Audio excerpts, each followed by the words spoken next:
Hey, what's the crack? Et autrement c'est parti, aujourd'hui on se retrouve pour une nouvelle vidéo. Et dans cette vidéo, voilà, je suis rentré d'Irlande comme vous l'avez vu au dernier vlog. Je suis rentré d'Irlande, je suis enfin en France.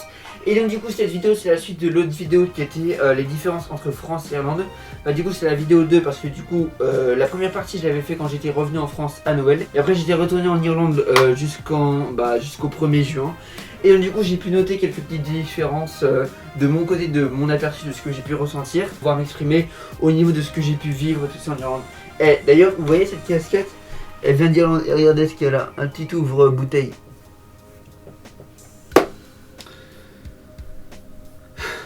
Alors la première différence que j'ai pu noter c'était au niveau des prises.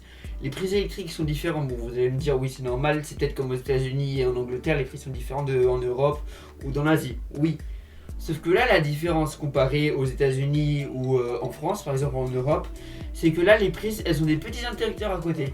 Donc moi du coup j'étais surpris, parfois je mettais mon téléphone à charger et je voyais qu'il ne chargeait pas. Et après j'ai vu qu'il y avait un petit interrupteur, j'avais pressé l'interrupteur et j'ai vu que hop mon téléphone chargeait. Et donc du coup c'est vrai qu'en France on n'a pas ça. Et donc c'est vrai que c'est assez spécial. Ensuite du coup là c'est encore pour mon expérience personnelle. Alors ce que j'ai pu voir c'est au niveau des douches, de la douche. Alors peut-être que vous avez ça, mais en Irlande je suis allé aussi, quand on a fait le grand road trip, on a pu aller dans différents hôtels. Et c'est vrai qu'il y a quand même dans beaucoup d'endroits des douches électriques. Alors j'ai dit que peut-être que vous avez ça chez vous en France. Moi je sais que j'ai pas ça chez moi chez moi j'ai plusieurs salles de bain. Et dans aucune de mes salles de bain c'est vrai ce qui était un peu spécial c'était du coup la salle de bain avec du coup les différentes options pour la pression de l'eau et aussi la chaleur. Donc c'est vrai que c'était assez chelou, donc c'est vraiment une différence que j'ai pu voir comparé à ce que j'ai pu déjà vivre. Ensuite une autre différence que j'ai pu aussi voir, du coup c'est la langue, c'est en anglais. Mais comme du coup j'étais déjà allé plusieurs fois aux États-Unis, je connaissais un peu la différence, enfin je connaissais déjà des mots en anglais. Sauf qu'il y a certains mots par exemple en Irlande et aux États-Unis qui sont pas pareils. Par exemple la première fois ma mère d'accueil m'a demandé de sortir quelque chose du boot. Et donc moi j'étais en mode boot, pour moi c'est la chaussure, la botte. Sauf qu'en fait, non, boot, c'est le coffre de la voiture. Alors qu'aux États-Unis, enfin mon père et tout ça, quand il me parle du coffre, il dit trunk. Donc voilà, donc il y a certains mots qui sont différents parce qu'il y a aussi la langue irlandaise, le gaélique. Et donc du coup, avec cette langue-là, parfois tu as des mots qu'on utilise, qu'ils utilisent avec tous les jours, sauf que par exemple aux États-Unis ou en Angleterre, ils vont pas utiliser ces mots-là. Pareil, en Angleterre, il va y avoir leur expression à eux, et en Irlande, il va y avoir leur expression à eux aussi, qui va être complètement différente. Et donc ça c'est ça que je trouve ça intéressant au niveau du pays, de la culture, tout ce qui est différent de ça.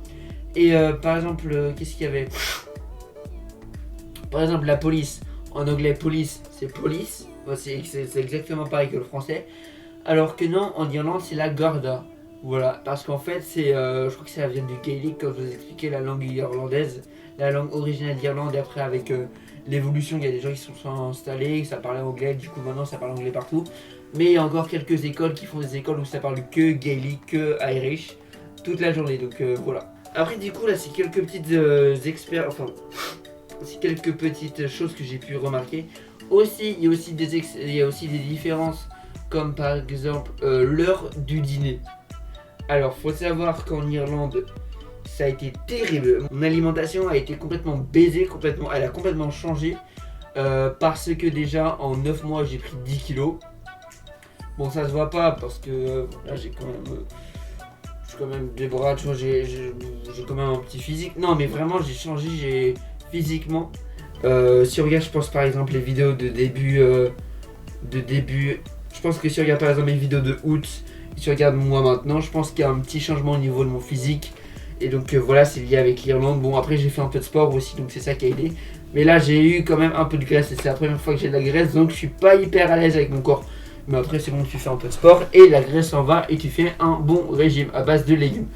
Parce que en Irlande, la nourriture irlandaise, au niveau du repas, c'est très gras, c'est très gras. Alors déjà pour commencer, je vais vous expliquer vite fait comment s'est passé mes journées. Bon, mes journées de cours, parce que voilà. Donc je me lève à 6h20, je prends ma douche, je prends mon petit déjeuner. Mon petit déjeuner c'est un petit déjeuner salé, parce qu'apparemment c'est mieux de prendre du salé le matin que du sucré, parce que c'est mieux pour le cerveau et pour la concentration, c'est ce que j'ai vu. Donc je me suis dit pourquoi pas essayer. Après du coup, on avait le bus et tout ça, donc la journée se passe. Après à 13h20, 13h25, je sais plus, je m'en branle. et ben on avait la pause du midi. Bon, je crois que c'était 13h20. Bref, à 13h20 on avait la pause du midi. Et généralement à l'école on bouffait la nourriture qui était dégueulasse. Vous voyez la nourriture dans les avions, vous voyez la nourriture à la cantine en France. Et ben dites-vous que c'est pire que ça, vraiment c'est dégueulasse, c'est immangeable. Il y avait des jours, bah là les derniers mois de cours j'ai même plus mangé le midi parce que tellement c'était dégueulasse, j'en avais ras le cul. Sauf qu'il y avait un gratin de pommes de terre qui était succulent.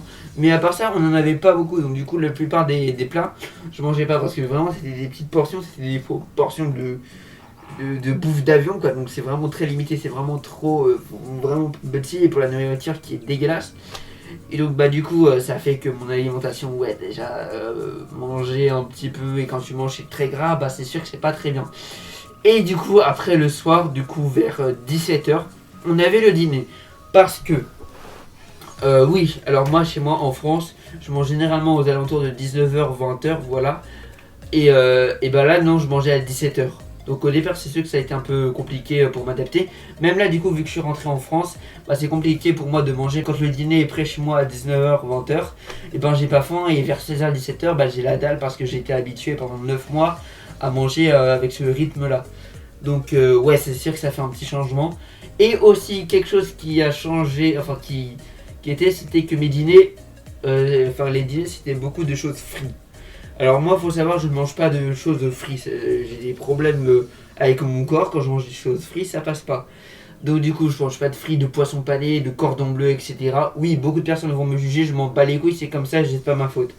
Et j'ai habitué à ça depuis tout petit, donc à la cantine, ne vous inquiétez pas, on m'a beaucoup jugé. Ensuite, du coup, ce que je faisais, c'était que je mangeais un truc hyper gras. En fait, ce qu'on faisait, c'était qu'on prenait un steak, on le cuisait, on foutait une tranche de fromage, on faisait ça 4 fois, et voici mon plat. Pas de salade, pas de rien. Donc parfois je demandais à ce qu'elle achète des petites salades, des épinards et tout ça pour que je puisse manger. Et bah après, pour avoir un peu de légumes et pour que le corps soit quand même bien quoi. Je prenais aussi de la banane, des carottes et tout ça, donc j'essayais quand même un peu de mettre bien, mais c'est vrai qu'au plupart du temps c'était très gras.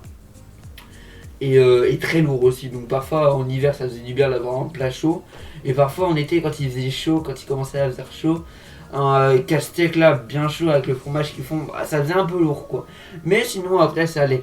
Bon après ça c'est après les seules différences que j'ai pas dit dans l'autre vidéo justement, donc c'est pour ça que j'en donne pas beaucoup parce que la plupart des différences je les ai aussi beaucoup expliqué dans l'autre vidéo, j'en ai pas vu d'autres. Du coup vendredi prochain il y aura une vidéo sur mon année en Irlande du côté des vidéos et tout ça. Donc, je vais faire un petit retour, un petit débrief du coup de comment j'ai vécu les vidéos là-bas en Irlande, les vidéos que j'ai pu faire, ce qui s'est passé au niveau de ma chaîne, les shorts, tout ça, donc je fais vraiment un petit bilan sur ça. Et après du coup le vendredi 30 il y a une vidéo FAQ, donc n'hésitez pas à me poser des questions dans les commentaires de cette vidéo parce que j'y répondrai du coup dans 2 semaines. Je vais aussi faire un short, du coup c'est pour poser des questions. Et voilà parce que je sais pas, j'en avais fait une quand j'étais revenu en France. Donc là vu que je suis revenu en France, je me suis dit pourquoi pas refaire une nouvelle FAQ. Donc voilà, bref, je ferme la parenthèse que je n'ai pas ouverte. Et bah voilà, c'est la fin de cette vidéo, j'espère que ça vous a plu. On se dit à la semaine prochaine pour une nouvelle vidéo, c'était Bartoons, bye.